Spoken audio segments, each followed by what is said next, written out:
Здравейте, време за нов урок от мен е История. Първият трик, който ще покажа е Back Around the World от Лорис.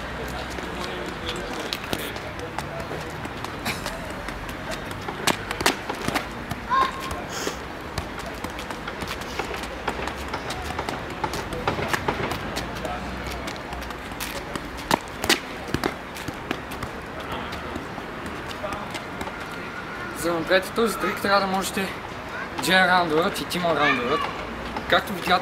Както видяхте второто нещо, което направих е високо Around the World, трябва да можете високо Around the World добре.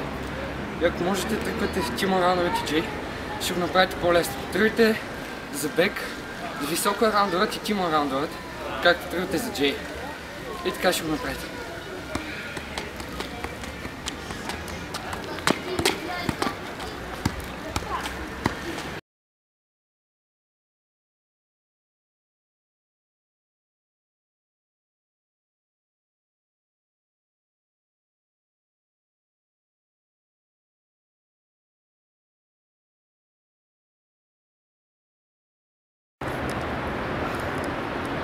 Вторият трик, който ще покажа е от Тъмплик, се казва Shoulder трик.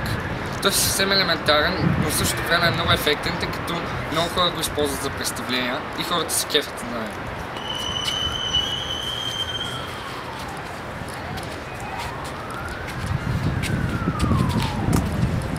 За този трик трябва да можете neck down. Топката трябва да тръгне от лявото рамо, да отива надясно, а вие да се въртите наляво. Ръцете трябва да са горе-долу, горе-долу. Така трик става по-лесно. Наименованието на този трик е от първия световен шампион. Той го е измислил Шон Гарниер от Франция.